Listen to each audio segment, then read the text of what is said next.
최근 중국에서는 우리나라의 대표적인 상표들을 현지에서 자신들의 것으로 등록을 하는 경우가 크게 늘고 있습니다.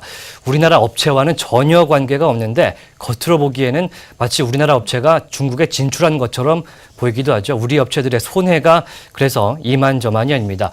관련한 소식 대한변리사회의 김종선 이사와 해보겠습니다. 네, 안녕하십니까? 안녕하세요. 네, 이사님, 굉장히 좀 많은 사례들이 있던데요. 최근에 설빙, 몇 년째 나오고 있는 얘기죠. 네네. 설빙이 중국에서는 아예 다른 브랜드로 팔리고 있다면서요? 네, 그렇습니다. 저희 2013년에 한국에서 시작한 한국 전통 디저트 카페인 설빙이 예. 사업 시작을 하면서 대대적인 성공을 거두었는데요. 그렇죠. 예, 그리고 한류 붐을 타고 한국 드라마가 중국에서 인기를 끌면서 드라마에서 간간히 모습을 보인 카페도 중국에서 인지도를 높여가기 시작했습니다. 예. 그래서 성공 가능성을 타진했던 설빙 측에서 2014년에 중국에 진출해서 현재 수십 개의 지점을 내기도 했지만 예. 이미 짝퉁 설빙은 10배가 넘는 수백 개의 가게들이 있다라고 합니다. 네. 가짜 설빙 가게들은 간판에 한글로 설빙이라고 기재를 하고요. 그 옆에 작은 글씨로 한자를 표기해서 불법 도용을 피해가고 있는 상황이라고 합니다. 제가 찾아보니까요, 뭐 설화빙도 있고요. 네. 가운데에 한자를 살짝 넣어서 네네. 뭐 이름을 바꾸고 있는데 네. 중국에서는 사실 이런 짝퉁 가게들에 대해서 처벌을 하지 않습니까? 우리나라에서는 설빙이 상표권자로 상표를 사용할 수 있는 권리를 가지고 있기 때문에 예. 문제가 없는데요. 정작 중국에서는 이 설빙 측에서 상표권을 가지고 있지 못합니다. 그렇습니까? 예. 상표는 우리나라나 중국이나 먼저 출원을 한 사람에게 권리를 부여해주는 이른바 선출원주의를 취하고 있습니다. 예. 그런데 우리나라 상표법 같은 경우에는 예외적으로 가령 해외에서 유명한 상표 같은 경우에는 이러한 상표를 도용해서 출원하고 권리를 갖더라도 나중에 정당한 관리자가 상표에 대해서 이의를 제기하고 스스로 상표권을 되찾을 수 있도록 장치를 하고 있습니다. 예. 그런데 중국에서는 중국 내에서 유명하지 않았다라고 하면 정당한 권리자가 중국 내에서 도용당한 상표권을 되찾기 힘들게 되어 있습니다. 예.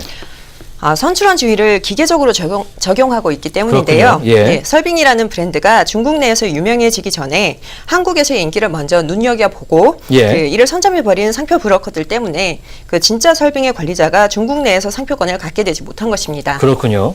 네, 이들 브로커들은 심지어 중국어로 된 설빙의 상표권까지 중국에 가지고 있다고 합니다. 설빙이 중국어로 된 상표는 아직 없을 텐데요, 실제로는. 예. 네. 설빙은 어쨌든 간에 한국에서 먼저 시작을 했고 네. 한국의 상표권을 갖고 있는데 그러면은 중국에서는 상표권을 따로 또 가져야 되는 건가요? 예, 맞습니다. 예. 상표뿐만 아니라 특허권 등과 같은 지적재산권들 같은 경우에는 예. 권리를 갖고자 하는 각 국가에서 출원과 등록 절차를 별도로 취해야 합니다. 예. 이것이 바로 속지주의라고 하는 것인데요. 그래서 만약에 설빙 측에서 중국이나 일본, 미국 등에서 사업을 하고자 했다라고 하면 먼저 미국, 중국, 일본 등에서 각각 상표권을 출원을 하고 등록을 해둘 필요가 있었던 셈입니다. 속지주의군요. 네. 예.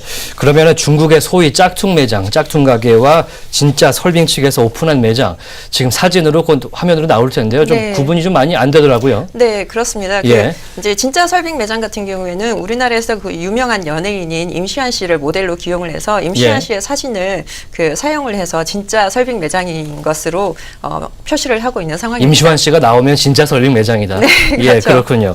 중국 내에서는 이렇게 상표 브로커들에게 뺏긴 권리들 이 법적으로 좀 되찾을 방법이 없다. 이렇게 얘기도 한다고 합니다. 그렇게 이해하면 되겠죠? 예, 상표권이 중국 업체에 의해서 선점이 되고 나면 예. 우리 기업이 그 후에 중국 시장에 진출하더라도 해당 상표를 사용할 수도 없고 심지어 오히려 상표권을 사용할 경우에는 상표권이 침해가 될 수도 있습니다. 예. 이럴 경우에는 협상을 통해서 상표권을 되찾아오거나 혹은 상표를 사용할 수 있는 권리를 넘겨받아야 되는데요. 예. 아니면 아예 중국 내에서만큼은 다른 상표를 사용하는 방법도 생각해 봐야 할 것 같습니다. 그게 쉽다고 생각하는 업체들도 상당히 많은 것 같습니다. 네, 그렇기는 하지만 다른 상표를 사용해서 중국에서 사업을 개시를 한다라고 하면 예. 그동안 이제 진정한 상표를 사용해서 쌓아놓은 인지도와 예. 아이덴티티를 포기해야 한다라고 하는 데 있어서 경제적 손실이 매우 클 것이라고 생각이 되고요. 예. 기업 측에서는 그래서 차라리 브로커들한테 돈을 주고 중국 내에서의 상표권이나 상표를 사용할 수 있는 권리를 가지고 올 수밖에 없는 현실이고요. 실제로 조사된 결과에 따르면 국내 프랜차이즈 중에서 50% 정도는 중국 내에서 이미 상표권이 선점이 되어 있는 상황이라고 합니다. 네, 만약에 우리나라 업체들이 중국으로 진출을 하고자 할 때 선점된 짝퉁 상표가 있다면 어떻게 해야 될까요? 네, 어떤 상표가 유명해졌을 때는 예. 그 소비자들이 그 상표에 대해서 기대하는 신뢰도가 있기 마련인데요. 그렇죠.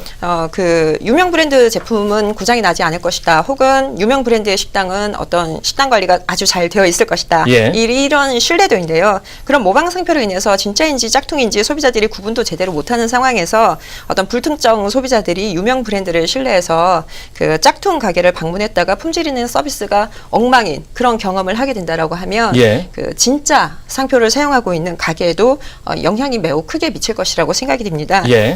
이런 것이 지적재산권이 지식재산권이 보호가 되어야 할 이유인데요. 예.